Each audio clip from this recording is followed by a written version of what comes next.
sekarang saya akan menjelaskan mengenai proses perjalanan penyakit, yaitu penyakit TB paru lewat pathway TB paru dengan anggota kelompok saya yang beranggotakan 3 orang, yaitu dengan saya sendiri, Valdi Eriksan Karame, Stasia Mokoginta, dan Frilly Otai.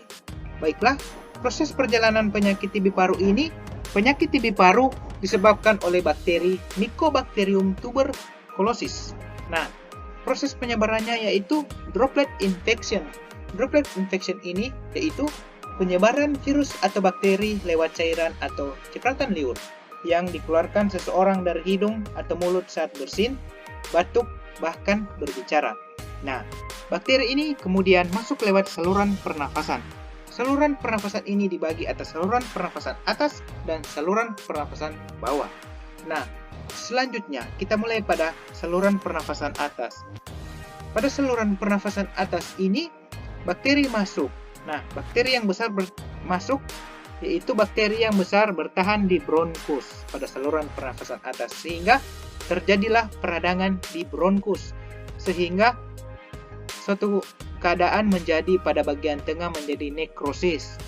Nah, pada peradangan di bronkus ini kan terjadi bagian tengah nekrosis, sehingga terjadi penumpukan sekret dan membentuk suatu jaringan, sehingga terjadilah keefektifan. Nah, efektif ini atau keefektifan ini yang dimaksud kan proses peradangan terjadi, seseorang itu batuk secara efektif. Nah, dari batuk secara efektif ini kan sekret keluar saat batuk secara efektif, sehingga seseorang mengalami batuk terus menerus, dan sehingga terjadinya juga lagi droplet infection. Nah, droplet infection ini terjadi lagi, proses penyebarannya terhirup oleh orang yang sehat di sekitar kita. Maka diangkatnya lah masalah keperawatan risiko penyebaran infeksi.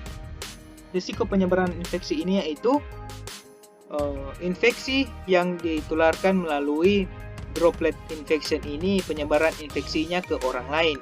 Nah, pada batuk terus-menerus ini, seseorang mengalami diangkatnya lah masalah keperawatan gangguan pola istirahat dan tidur.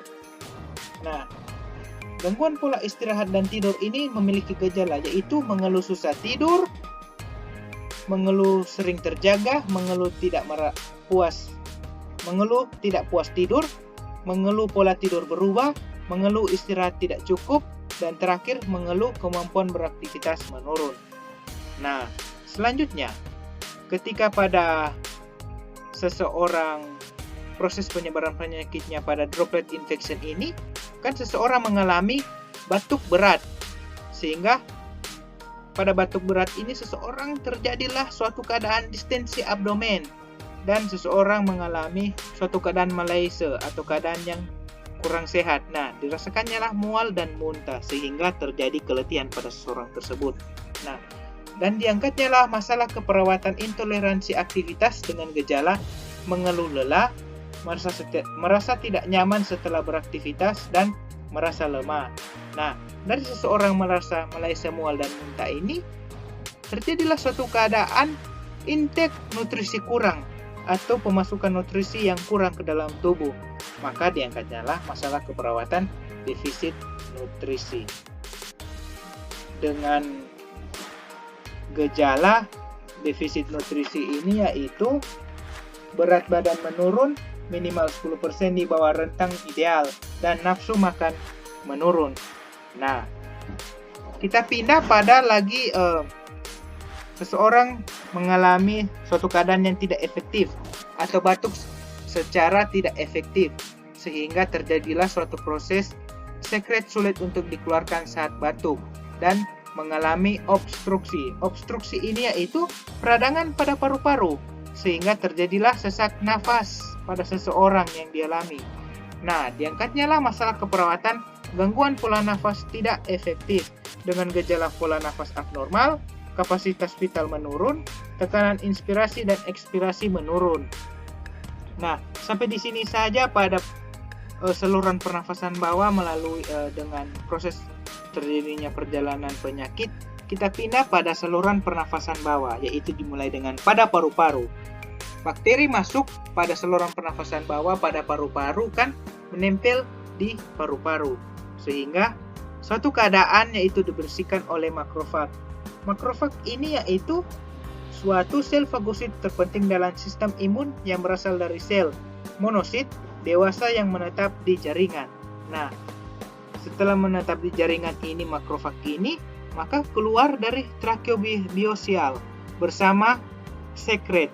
Nah, trakeobiosial ini yaitu struktur jalan nafas yang melibatkan trakea dan bronkus, sehingga terjadilah suatu keadaan sembuh tanpa pengobatan. Nah, kita pindah pada suatu keadaan bakteri yang menempel di paru-paru, kan dia menetap di jaringan paru. Terjadilah proses peradangan yang terjadi, sehingga dirasakannya lah suatu selanjutnya perjalanan penyakitnya dari proses peradangan ini, pengeluaran zat pirogen, sehingga mempengaruhi hipotalamus dan mempengaruhi sel poin. Hipotalamus ini adalah suatu keadaan yang mengatur suhu tubuh pada manusia. Nah, sehingga suhu tubuh yang naik, sehingga diangkatnya lah masalah keperawatan hipotermi atau kenaikan suhu tubuh dengan gejala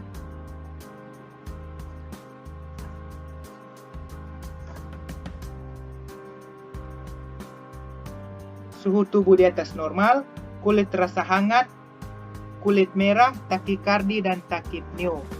Nah, pada suatu keadaan yang bakteri menetap di paru-paru, kan terjadi proses peradangan.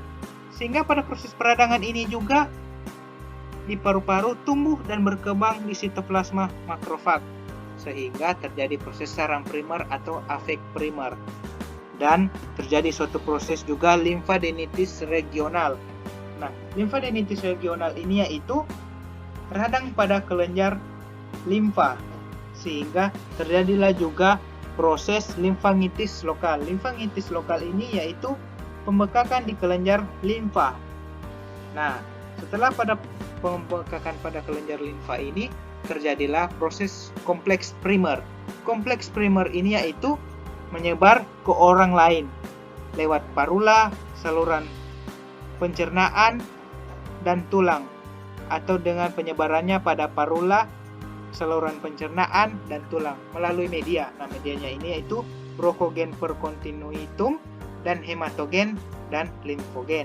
Nah, ada juga suatu keadaan sembuh sendiri tanpa pengobatan dan juga sembuh dengan bekas fibrosis. Dengan pertahanan primer tidak ada kuat, terjadilah penumpukan tuberkel. Nah, sehingga terjadi pada penumpukan tuberkel ini, terjadilah suatu proses penyebaran penyakit, proses perjalanan penyakit, terjadi kerusakan membran alveolar, sehingga menyebabkan menurunnya permukaan efek paru pada alveolus. Selanjutnya terjadi pada alveolus, dan alveolus mengalami konsolidasi dan eksodasi. Nah, konsolidasi ini yaitu pengisian rongga alveoli, sedangkan eksodasi alveoli yaitu keluarnya cairan dari jaringan atau kapiler karena luka atau inflamasi. Nah, sehingga diangkatnya lah gangguan masalah keperawatan gangguan pertukaran gas dengan gejala bunyi nafas tambahan, pusing, penglihatan kabur, cyanosis, gelisah, kesadaran menurun, dyspnea, pola nafas abnormal, takikardia. Nah, kembali lagi pada kerusakan membran alveolar, sehingga terjadilah penumpukan sputum berlebih pada alveolar. Terjadilah suatu keadaan dan diangkatnya lah masalah keperawatan bersihan jalan nafas tidak efektif dengan gejala yaitu batuk tidak efektif, sputum berlebih, mengi, wheezing atau rongki kering, dyspnea, sulit bicara, ortopnea, gelisah, cyanosis, bunyi nafas menurun, frekuensi nafas berubah, dan terakhir pola nafas berubah. Nah, mungkin sampai di situ saja yang bisa saya jelaskan mengenai proses perjalanan penyakit lewat penjelasan pathway TB paru saya ini. Dan untuk lebih dan kurangnya saya mohon maaf terhadap kata-kata kata-kata saya yang kurang berkenan atau penjelasan saya yang kurang, dan saya ucapkan terima kasih dan tetap semangat, jaga kesehatan, animo, lasal.